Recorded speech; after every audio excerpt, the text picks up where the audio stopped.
Hey everyone, this is Johnny and welcome back. Today I'm going to be taking more Japanese maple cuttings and attempting to root those in a propagation box that I've created. Of course, I did take some cuttings previously this year. April 18th of this year I took some spring cuttings and I've been attempting to root those, and I'll give you a progress update on those cuttings. But I wanted to try and experiment this year and to see if I could have better success when it warmed up a little bit here near the middle of June, a few different trees, and just see if I have better success rooting these cuttings in basically the same method, the same way. So stick around and I'll dive into my method for rooting these Japanese maple cuttings.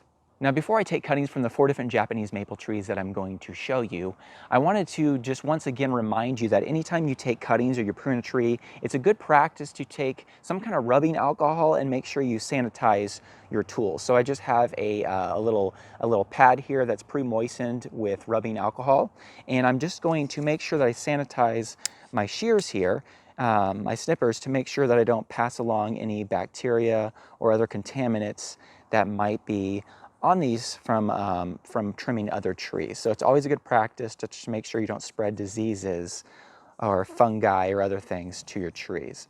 So with that being done, let's dive into the 4 different trees that I'm going to take cuttings from, and I'll show you the cuttings that you're looking for, and then we'll take those back to the propagation box. Now, the first Japanese maple tree that I'm going to take cuttings from and try to root today is an Acer Palmatum Japanese maple variety called PIXIE. And you can see that at this point in the year, it's got beautiful red leaves on the top side here, and then it does have some green on the underside.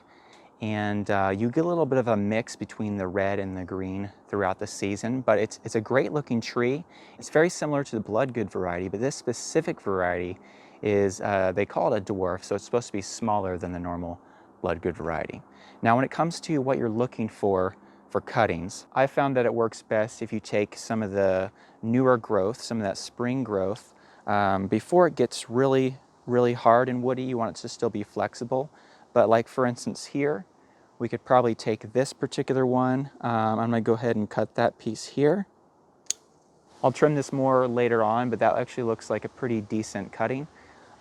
So we're looking for something that, once again, that is a little bit flexible still, not completely new growth like that's here on the end, but something that is beginning to start turning woody, but not quite woody yet. Some of that newer this season growth. So I'm going to take a number of cuttings like this from the tree, and then we'll move on to the next variety. And then I wanted to remind you that it's always a good idea to make sure that after you take these cuttings, that you stick them in a glass of water. That'll make sure that they stay alive and fresh in between the time of cutting them and sticking them in your soil medium that you're going to root them in. Here's another example of ones that I look for. So this one is actually still quite flexible, but right when you get to here at the end, it's getting more rigid. I believe that'll actually be a good one that'll root very well. The Bloodgood variety that I rooted last year looked very similar to this in its woodiness, and it rooted. So I'm going to give this one a shot. Okay, so I've taken 10 different cuttings, and in a minute I will go ahead and strip off a lot of these leaves, cut off a lot of these leaves before we actually try to root these. But I got quite a few good ones here. Once again, new growth, ones that have just a little bit of woodiness at the end, and then you're actually going to get your rooting through the actual leaf nodes. So you want to make sure that at least one of those are under the soil. But if you can have a couple of those, like here I have a node there and a node here, so those two at least will be under the soil, and maybe I might even get a third node under the soil. That's where the roots are going to come out of, and so those are the important points to have under the soil. Now let's move on to the next tree. Okay, the next Japanese maple that I'm going to take cuttings from is a Bloodgood tree. This tree does have a little bit of sun damage, maybe a little frost damage. I can't tell if it's sun or frost damage, but there is a little damage on the leaves, but that's not going to affect it. I believe I can still take cuttings from those sections that I would have to trim off anyway because it's kind of unsightly. So I think that I'll be able to take a good number of cuttings from this tree and root those. Same process as I did with the previous tree, looking for newer growth that is just beginning to start to turn a little stiffer at the ends with as many leaf nodes as possible that can be under the soil. So let me take a number of cuttings from this tree. Okay, I was able to take 6 different cuttings from this Bloodgood tree. I didn't want to take any more because I don't want to affect the shape of this tree as it grows older. Okay, the next Japanese maple tree that I want to take a few cuttings from is an Acer Palmatum variety called MIKAZUKI. And this particular one I bought, I believe, last year as a grafted tree. And it's got a really unique leaf here. Later on in the year, like right now in the summer, you can see a little bit of the pink here on these leaves. But in general, you just have a beautiful, really pronounced veining with darker veins and a lighter leaf. And then kind of a unique, the margins are a little bit ruffly and just a really cool shape.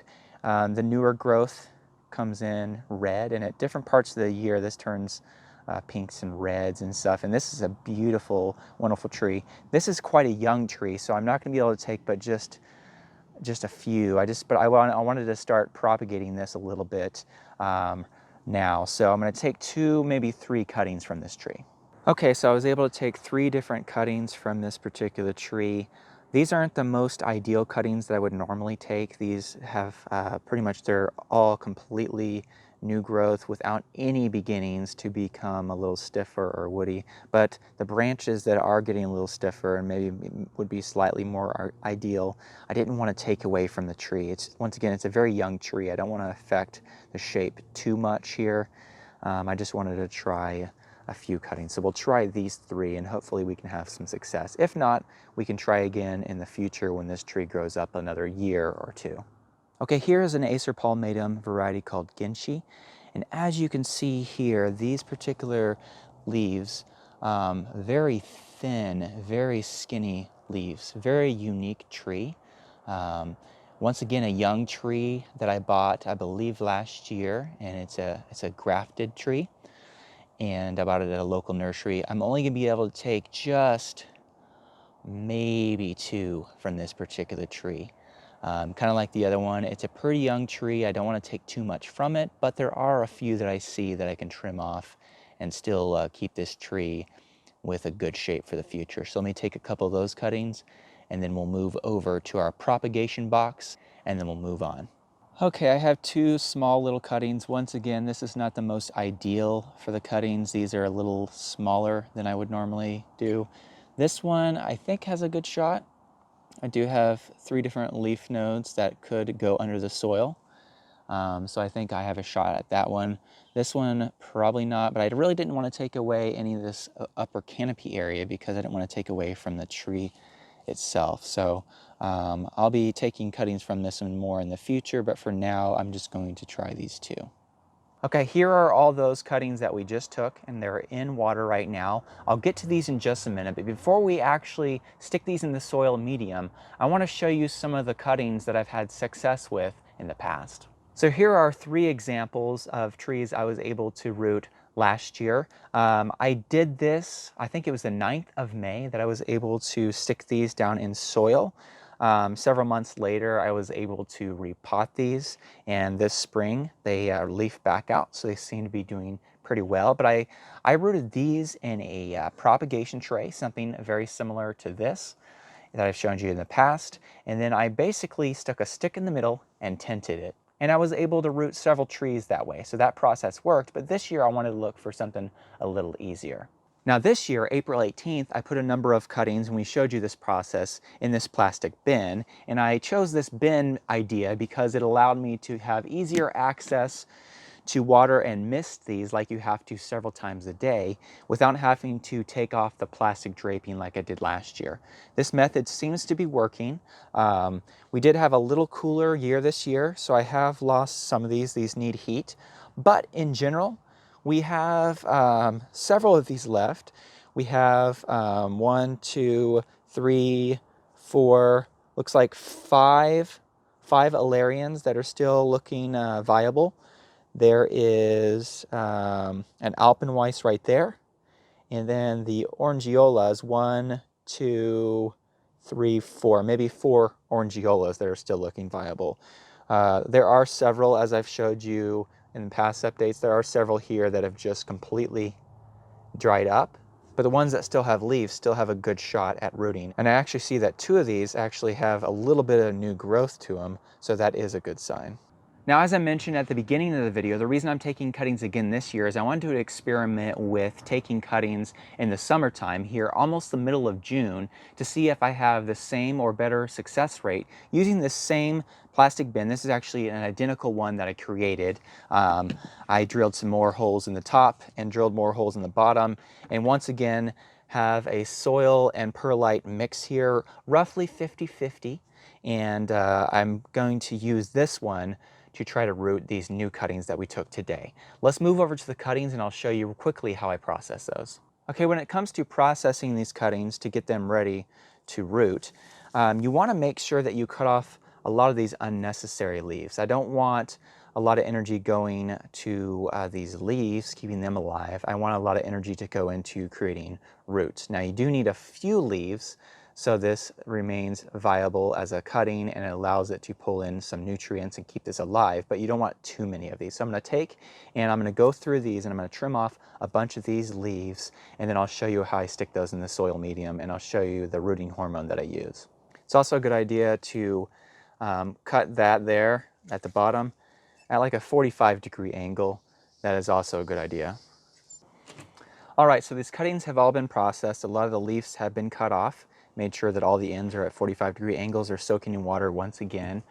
You'll notice that I have gloves on, and that's because I'm going to be using this IBA rooting hormone. And anytime I use a rooting hormone, I'll make sure that I have hand protection. And then I'm also going to be wearing this N95 mask as well to protect my lungs. There's a little bit of breeze coming through, and I just want to make sure that any of this rooting hormone powder doesn't get blown into my lungs. It's a good idea to protect your lungs anytime you're using a powder like this. So what I'm going to do is I'm going to take out each of these particular cuttings. They're going to be wet, and then dip them down into the rooting hormone, and then I'm going to use this little screwdriver here to make holes to stick them down, and it's a pretty simple process that we'll do. I'm going to take care of that and then I'll catch back up with you. Okay, all the cuttings are now in the box. I have 21 cuttings all together. And as you can see, I have them all lined up here. I did put little plant tags to make sure that I knew that this side was the blood good side, not to be confused with the PIXIE side, which looks somewhat similar. And I got a tag there that says PIXIE. And then of course we have the MIKAZUKI variety. Got 3 of those here, and then the 2 GINSHIs. And so I'm going to go ahead and mist these, and this will be something that I mist at least twice a day. When it gets hotter, I might check it on even 3 times a day. Just simply with a bottle like this, I just come through here and make sure I mist this. This soil medium was already wet, so I'm not going to have to re-water this right now, but you'll want to check the soil perlite mix and just make sure that that also stays nice and moist. Now when it comes to where I'll store these next to the other bin that I created in the spring that we showed you, and that's underneath my Japanese maple bench. It's going to be in an area there where it's out of direct sunlight, which is important. You don't want to scorch these. It needs to be warm, but it also needs to not be scorched. And so indirect sunlight under a large tree, something like that would also be appropriate. And then I'm going to give periodic updates in future videos, so make sure if you're not already subscribed, consider subscribing if you'd like to find out how these do throughout the year, and I'll do progress updates. And then we'll also show you when hopefully we get some of these to root. Well, thank you so much for watching all the way through to the end. Until next time, we'll see you later.